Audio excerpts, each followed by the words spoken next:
Vous écoutez Radio Taïwan International et c'est l'heure des musées.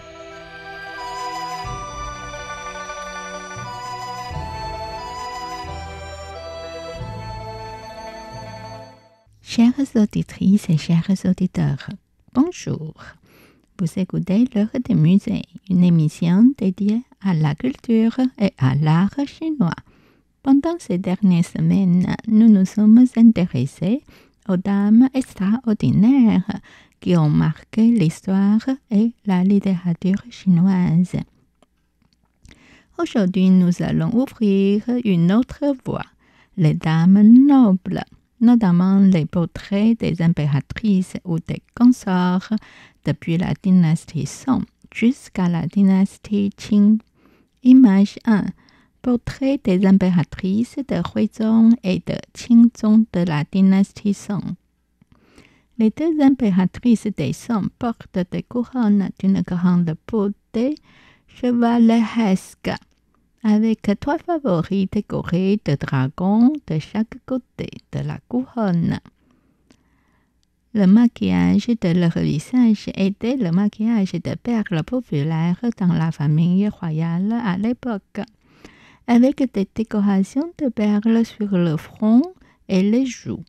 Les impératrices portaient des huiyi, la robe de l'impératrice vert foncé, avec un col rouge brodé d'un dragon doré et une paire de faisans colorés brodés sur son manteau, qui était extrêmement délicat et richement peint. Ces deux impératrices ont subi la tragédie d'être prises en otage par la dynastie Qing et sont mortes en terre étrangère après le désastre de Jingkang en 1127. Malgré la splendeur de leurs vêtements, leurs sourcils laissent transparaître un vague sentiment d'agitation intérieure. En 1103, l'empereur Huizong anoblit la dame Wang, l'impératrice. Cependant, elle est morte en 1108. Donc, en 1110, une autre concubine, la dame Zheng, a été nommée impératrice. En 1125, Huizong a abdiqué et l'héritier présomptif, Qingzong, a assumé le trône. Qingzong a fait de la dame Zhu son impératrice et a donné le titre d'empereur émérite à Huizong et l'impératrice émérite à dame Zheng. En 1126, les armées des Qing au nord envahissent la capitale Song. Les deux empereurs Huizong et Qingzong ont été capturés et déplacés vers le nord. Presque toutes les dames et les fonctionnaires judiciaires sont également devenus captifs. L'impératrice Zhu de Qingzong a apparemment succombé à la honte et le choc de la captivité, mourant ainsi sur la route vers le nord avant d'avoir atteint l'âge de 20 ans. L'impératrice Zheng de Huizong mourut en 1130 dans le site nord du Wuguocheng.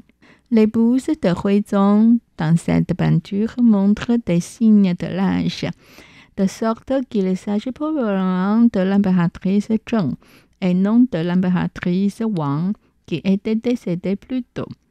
L'épouse de Qingzong, quoique paraissant jeune et belle, a un léger froncement de sourcils, ce qui suggère un sentiment de tristesse et d'inquiétude. Peut-être a-t-il été ajouté par le peintre un peu plus tard, qui était au courant de sa disparition.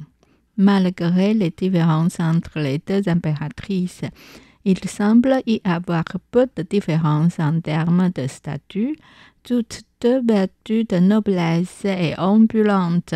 Leur maquillage est assez simple, mais le front, les tempes et les zones de joues sont ornées de pierreries, de décorations florales qui font écho à leur couronne opulente. Toutes deux portent des robes bleues avec des motifs de faisans et de colliers rouges avec une décoration brodée de dragons. bien qu'apparemment basée sur le même modèle, elle révèle néanmoins de légères différences qui suggèrent l'observation attentive et la piété de l'artiste. Image 2.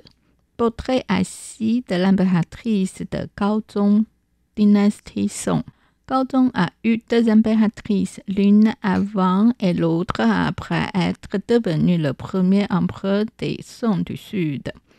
Sa première épouse, Dame Xin, fut capturée lorsque la capitale des Song du Nord fut envahie par les Jin lors du désastre de Jingkang en 1126. Après l'accession de Gaozong au rang d'empereur, elle fut élevée en absentia au rang d'impératrice.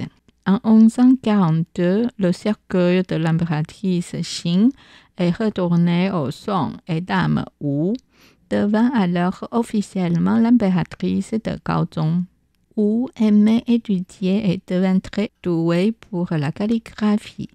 Écrivant pour l'empereur en son nom, elle se montra très compétente et gagna sa confiance et son affection. Ce portrait a probablement été peint après son accession au rang d'impératrice. L'impératrice Wu porte une couronne florale à 9 dragons en épingle à cheveux, avec un décor de perles collées sur le visage. Elle porte une robe bleue foncé brodée de 12 paires de faisans et portée de motifs rouges sur lesquels sont cousus des motifs de dragon, ce qui lui confère un aspect extrêmement coloré et magnifique. Image 3. Portrait de l'impératrice de Kublai Khan, Chabi, et de l'impératrice de Shenzong, Daji. L'impératrice de Kublai Khan, Chabi, celle à gauche, porte une couronne coucou, qui était l'une des formes les plus distinctives de couvre-chef portées par la noblesse mongole. Outre les preuves textuelles, les découvertes archéologiques confirment également l'existence de cette couronne dont le nom est une tradition directe du mongol. La couronne se distingue par sa forme conique, haute et évasée, décorée de perles et d'autres objets, ainsi que d'une plume de queue de faisan au sommet. Ses cheveux sont rentrés dans la couronne, puis maintenus en place avec un chiffon. Les deux impératrices ici sont montrées avec 3 pans de décoration sur le devant de leurs vêtements.